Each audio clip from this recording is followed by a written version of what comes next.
Hey, everyone. Welcome to Locked On Lakers for Thursday. Brian Kamenetsky, Andy Kamenetsky.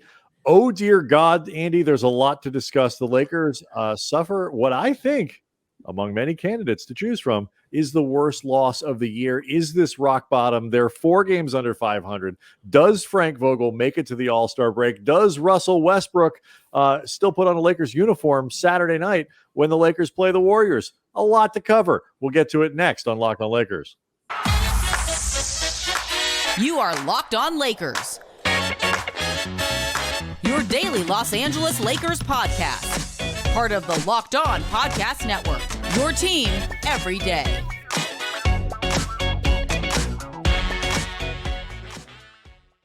I want to thank everybody for making Locked On Lakers first listen of every day, Monday through Friday. We get this thing up bright and early for you as fast as we can. Try to make another Locked On podcast your second listen of every day if you can. Maybe Locked On Rams with our friend Travis Rogers. Want to let you know, too, that today's episode is brought to you by Bet Online. Bet Online has you covered this season with more props, odds, and lines than ever before. Bet Online, where the game starts. Okay. Andy, we got to talk about Frank Vogel. We've got to talk about the trade deadline. We've got a lot to talk about on today's show.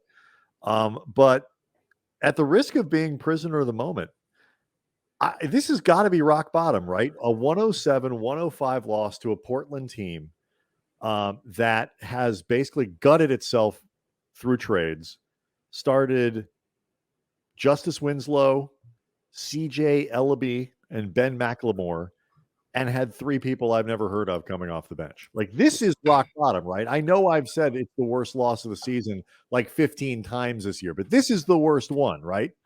I'm not willing to commit totally, Brian, just because there are still 26 games left. So declaring this rock bottom feels like it might just be premature. Like it is definitively rock bottom. Is it rock bottom to this point? Contextually, quite possibly, because like you said, the Blazers were starting a team that barely has met each other. They still are not playing the guys that they got in the CJ McCollum deal. And the Lakers, every bit of incompetence that we've seen from them, periodically, habitually, however you want to put it, over the course of the season was just on like 10 flashing lights, like blinding, but in ways that were extreme, even by their standards. I'll just throw out a few of these, Brian. 21 turnovers, which even for the Lakers, like that's a lot. Even for them. Gave up 28 points in the process, 58 points in the paint for Portland. They shot 46%, the Lakers, at the line. 46%. Right. I mean, I 55 guess from the field, but 46 from the line. I mean, I guess the upside, if you want to try to really force a half full glass, they only got to the line 13 times. So I guess they didn't waste that big of an opportunity, relatively speaking, although in a 2-point game, they sure did. And then, this is something I know I've harped on a lot. And I think over the course of the season, you've started coming on more and more to my side. The energy of this team, it's been an issue this whole season, Brian.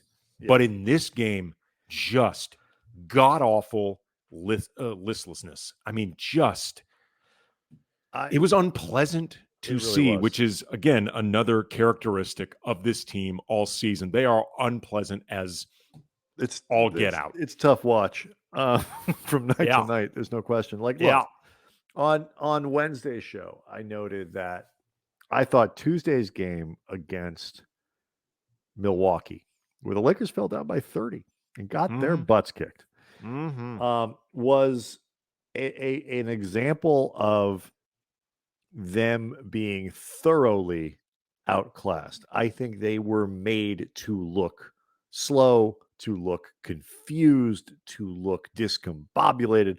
That was mostly Milwaukee.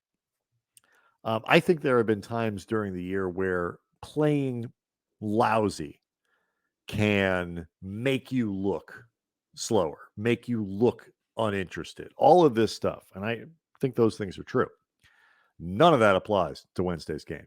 They sucked. Their attention to detail was awful. Everyone on down. LeBron James had one of the worst turnovers I've ever seen at a critical moment in the fourth quarter, where he's got, the Lakers forced a turnover. They're out on the break. He's got Talen Horton-Tucker on his wing, and I believe it was Simons was the only player back for Portland. And LeBron had a clear path to the basket. Didn't even have to pass the ball. Just keep going. You're LeBron freaking James. Nobody's getting in your way.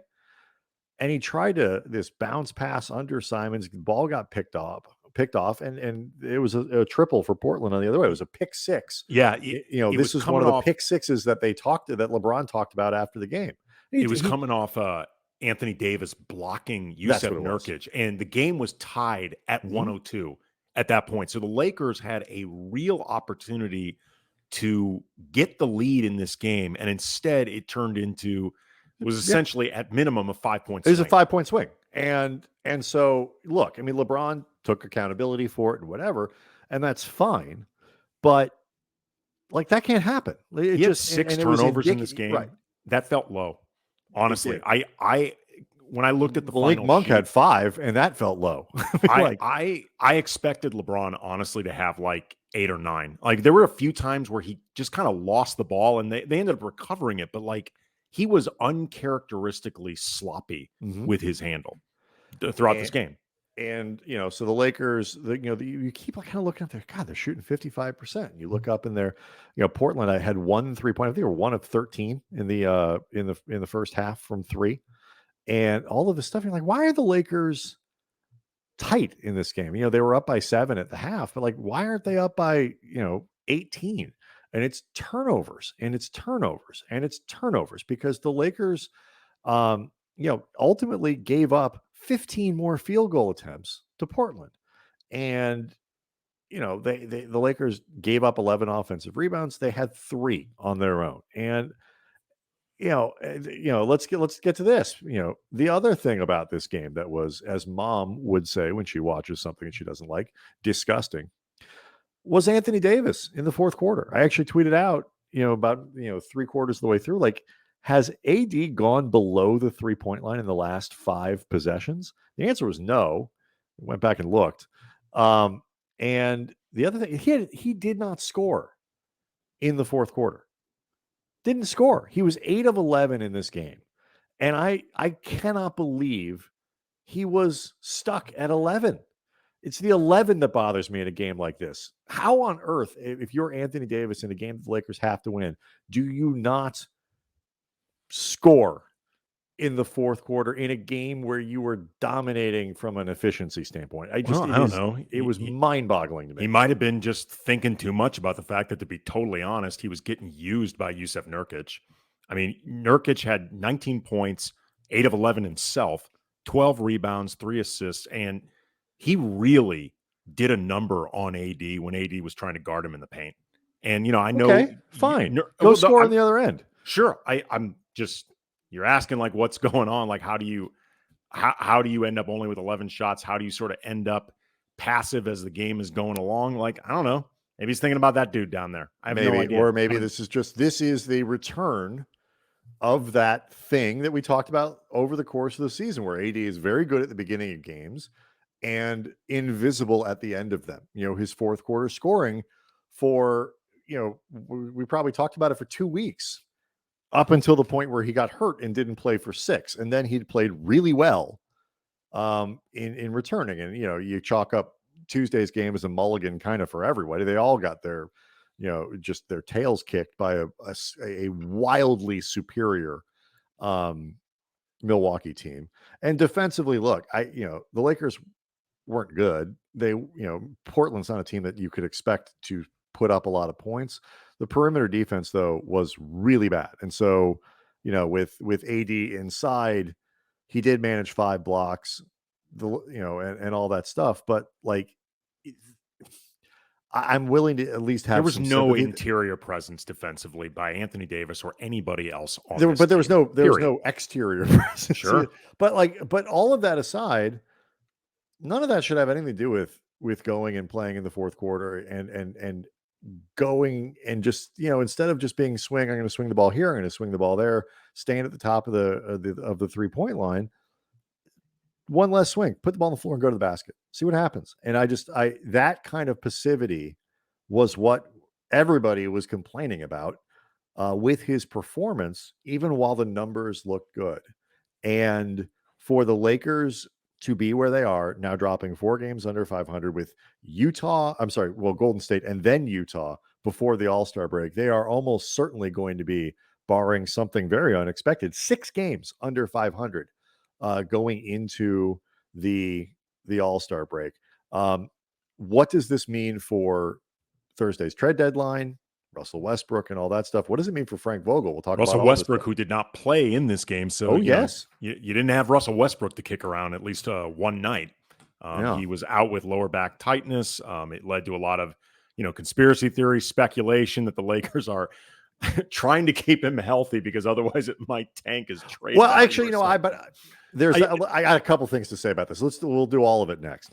Locked On Lakers brought to you by BetOnline. There may be less football being played, but BetOnline.net has way more odds and info for this playoff season. From scores, totals, and player performance props to where the next fired coach is going to land, BetOnline is the #1 spot for all things NFL betting in 2022. Big game this Sunday. And it's not just football. BetOnline.net's basketball, hockey, boxing, and UFC odds coverage is the best in the business. From sports right down to your favorite Vegas casino games, BetOnline is your #1 online wagering destination. BetOnline, the fastest, easiest way to wager on all your favorite sports and play your favorite games. BetOnline, where the games start.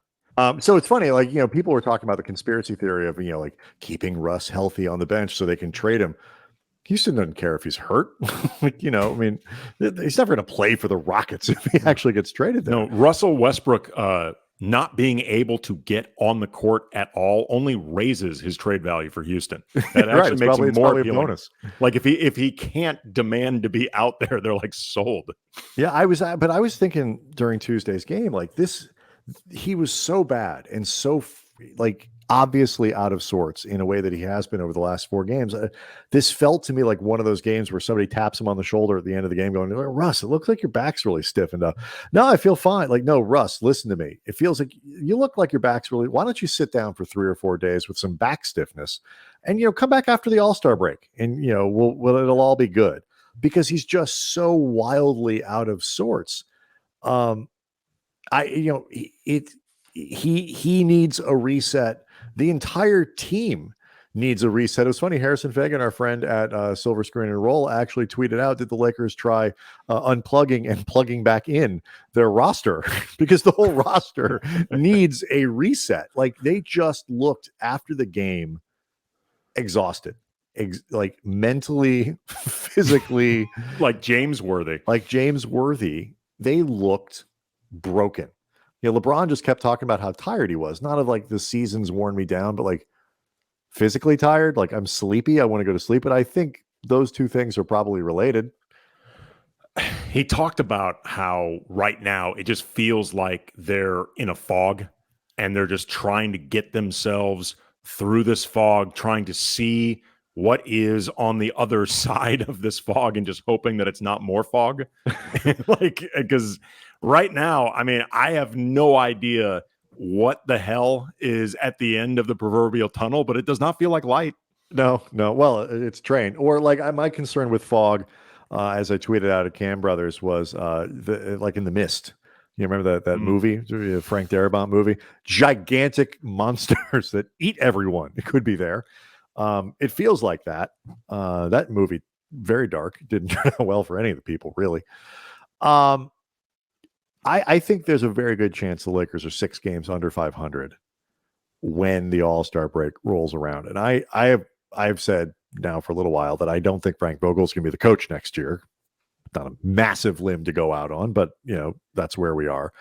If they're 6 games under 500 and they don't look good in either game, I don't think he makes it through the All-Star break. I think the Lakers make a change because they don't have a lot of levers to pull. That's one of them. And I don't know how effective it'll be, but if you only have 1 or 2 things that you can do, you pull whatever levers in front of you.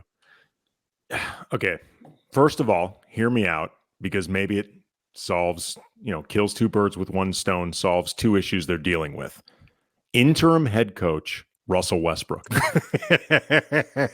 Because how much less could they listen to Westbrook than Vogel, which is really one of the concerns I have right now.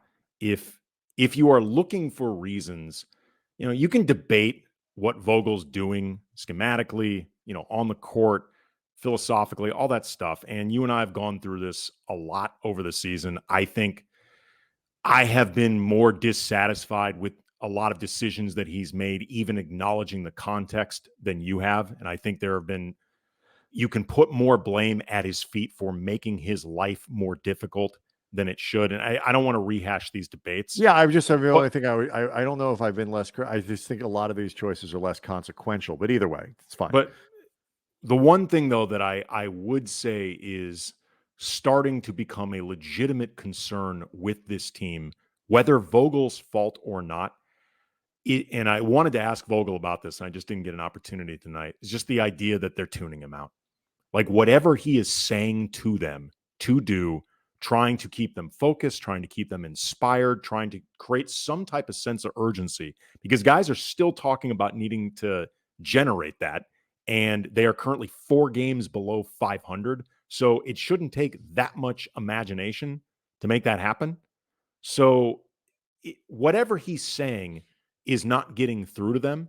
And that may be as much or more a reflection on them than him, could be more him than them. But at the end of the day, that may be a reason that you look for just a different voice, because you need somebody.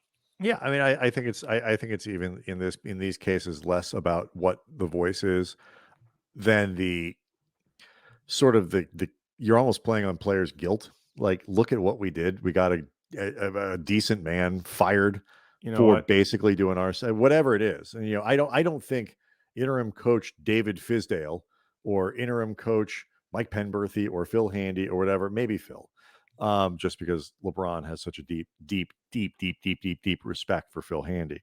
But broadly speaking, I don't think the next voice is going to be the one that gets them to click and motivate. I think it's just the fact that they've reached that point, maybe. But either way, regardless of if it's they're not going to get worse, and Vogel's not coming back next year. I think it is plainly obvious he is not coming back next year. I don't know if he wants to come back. I don't blame him. Yeah, to be honest with you. So if that's the case, it's not going to help. I don't think. But why not? Look, I don't know if it'll help or hurt. But I mean, I don't know if it'll help. I don't know if there's such a thing as hurt at this point. No, so, there isn't. I mean, that may ultimately be it, but you're also starting to get into a situation where it's untenable for Frank Vogel. Like where they are right now, for him to be coaching as a dead man walking. But if there's, especially like if, say, they make a move at the deadline, which by definition means they are still treating this season as if there is something at stake. You can't have a coach that's getting tuned out, like to this point, especially one that is on as we like to say, a fake extension. Like you at that point, you have to make a decision to fire him, because otherwise I don't understand what you're doing. And look, I don't know if they're tuning him out or not, but the results are not. It feels to me like they're tuning him out. I see. Well, let's talk about that. I don't know if they're tuning him out, or there was a scenario that I mentioned on Wednesday's show that I'm extremely concerned about, and I remain even more concerned about following Wednesday's loss. Talk about it next. Locked On Lakers brought to you by rockauto.com. With the ever-increasing numbers of makes and models out there, it's impossible to stock all the parts you need in a traditional chain storefront. And why would you spend 30%, 50%, 100% more on the exact same auto parts at a chain store or a new car dealership anyway, dummy? You can get it for far less at rockauto.com. For example, Honda Odyssey fuel pump, $353 at a chain store, but it's only $216 at Rock Auto.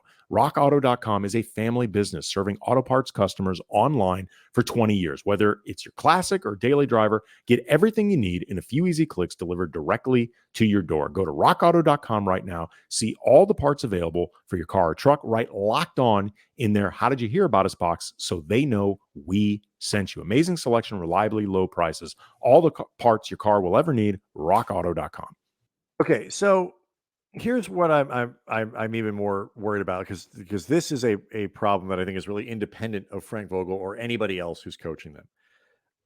When Anthony Davis came back, there was obviously this is something that the Lakers needed, but the one problem with that is it's the one thing that they've been waiting for, like where they could say, yeah, but Anthony Davis hasn't been here. Yeah, but when Anthony Davis gets back, we can fix this and we can find out how good we are and all that stuff. The problem was if you don't really get better, if you don't look better quickly, if you can't show that the progress is coming, now you're out of stuff. There's nothing else to look forward to. I mean, Carmelo Anthony's been banged up, whatever, but that's not a game changer. Like AD coming back and them not fixing it or looking like there's a path to it could be the thing that makes them decide that they can't win. And the last, the Tuesday night's game against Milwaukee, certainly Wednesday night's game against Portland, they had the body language and the post-game kind of vibe of a team that doesn't think that they're going to be able to win. They're veterans. They are smart.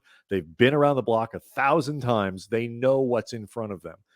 And if they decide that they're not good enough, with all the toxicity that seems to be coming up with Westbrook, with the problems with Vogel, all of these, the last 15 games of the season could be nuclear bad. I mean, and maybe am I reading too much into the body language and stuff of two bad losses? No, I've said a few times throughout this season that I've had concern about them losing belief in themselves as a team.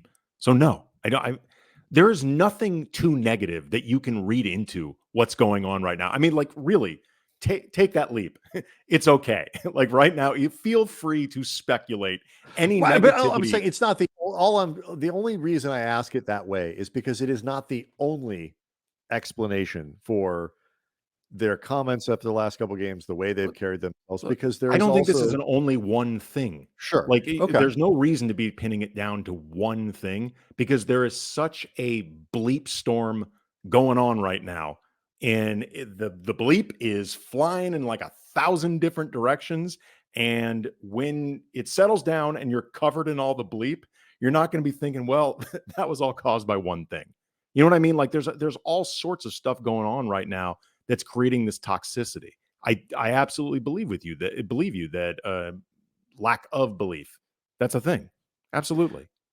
And I think one of the things that makes this problematic, and there were, kind of conflicting reports about how the Lakers are approaching the deadline on Thursday, is the whole Westbrook thing, because it is obviously not working. It's not going to get better.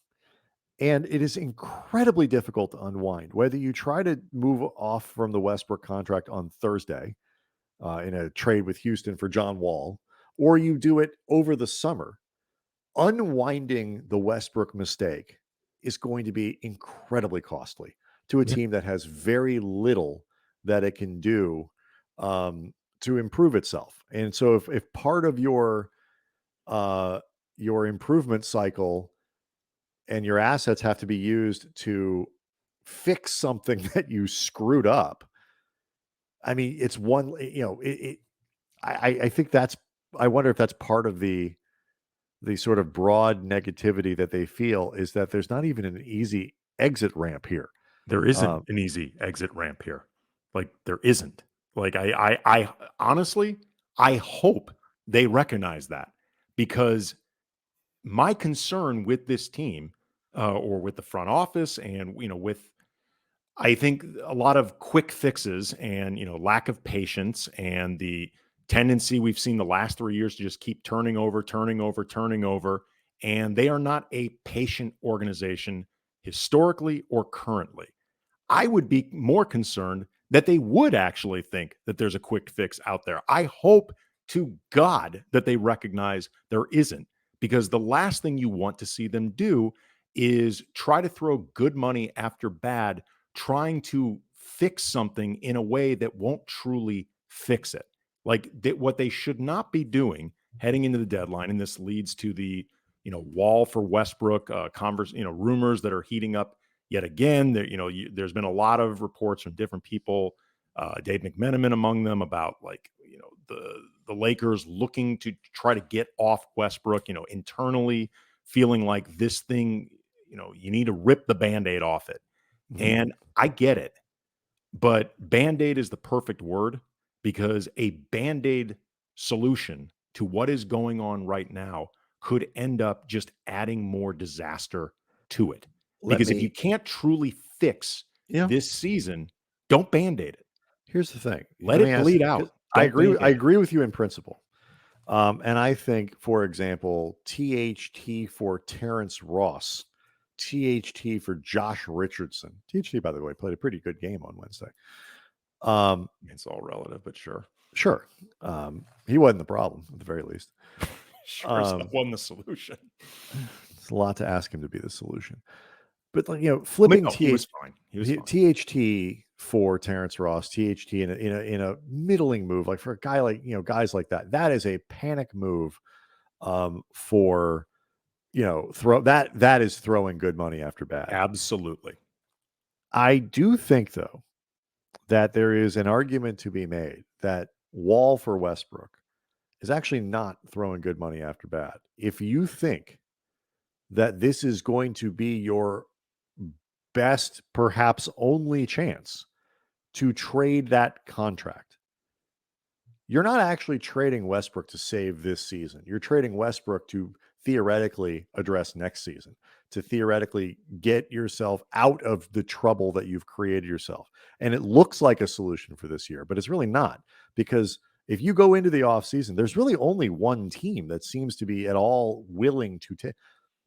What happens if somebody else decides, you know what, well, we need to blow something up and we'll take John Wall. We'll do that. All of a sudden he's gone. The hell do you do with Russell Westbrook at that point? I don't know.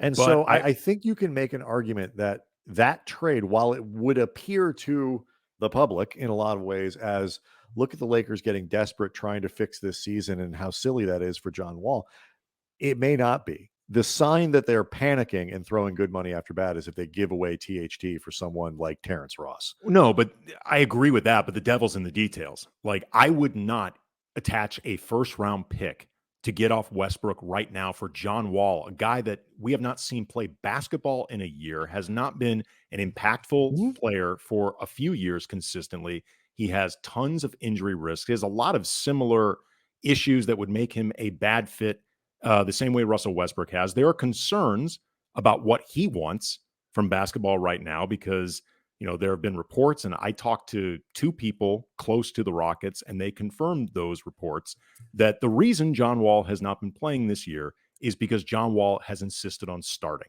And if he's not starting, he won't play. And considering everything that's been going on with Russell Westbrook and dissatisfaction with his role and, a lack of humility that's gone along with those struggles, that makes me a little bit concerned too. I would also, if I'm going to look to move Russell Westbrook, and if I have to sacrifice picks to make that happen, I would want to wait till this offseason where I have another pick available. True. To include with the 2027. You can include 2029. And then you can hopefully, with Westbrook as a true expiring, trade him for more of a position of strength, as opposed to feeling like right now, because there's going to be part of it. But let me ask you, it's going to be motivated by trying to salvage this season. Yes and no, but if you move into a place where you suddenly the second pick is on the table, I'm not sure that's actually a position of strength, because now the other team's like, well, it depends. Okay, fine, give us both. Is that really that helpful? Well, it depends who's available. Depends who might, if Damian Lillard, for example, is available, if somebody else is available, as opposed to John Wall or nothing with the first round pick, I'll take my chances. Okay. Yeah, but that's I would rather is a valid POV to have here, but it has to come with the understanding that this could be the best and only chance to trade Russell Westbrook. It It might could be. be. I'm not saying it will be, but It it might be. certainly could be. But you know what? Assuming it's even real. Russell Westbrook has spent I believe it absolutely is real. Right. But I'm just, Russell Westbrook has spent the last few seasons with everybody declaring he can't possibly be traded when his contract was longer. I refuse to believe that there will be no opportunity to trade him as an expiring. And everybody can get moved. We've seen this over and over and over. And what I don't want to see them do is make some type of move that feels like it's about saving this season, because I'm not sure it can be saved. I 100% agree with you that it probably can't be. I just don't. Again, not people. I think get at this point. I'm not 100% sure that a move like that really would be designed to save this season. People would look at it perhaps like it is, but again, if you think this is your best chance to get off that contract and off the player, and just the what is developing into a clear problem, I would rather send him home for the rest of the season. That's an option. If it gets bad, I would rather do that. I don't know if it's going to be any. You're not going to necessarily get a better deal this summer. The assumption, not that you have, but that people might have, that if you just wait for the summer, you'll have way more options, and it'll be. I'm not sure I'll have get a better deal. I might have is not necessarily true. That's all I'm saying. I don't know. You're right. You are absolutely right that the Lakers might not get a better option this summer, or a lot of options. If they get two, that would be more. Like, just put it that way. If they had two avenues to move Russell Westbrook, that would be literally doubling their current options. Right. And so I will take that chance. Hopefully the second one will be better. And if there's anybody I trust to unwind this, it's Rob Pelinka. We will have trade deadline reaction for Friday's show. We'll see what they do, and we'll see what happens around the league. It's gonna be interesting. And get ready for a game on Saturday against the Warriors. That might be one of the last two Frank Vogel coaches. Yeah. Locked on Lakers on YouTube. Make sure you subscribe to that. And we will see everybody on Friday.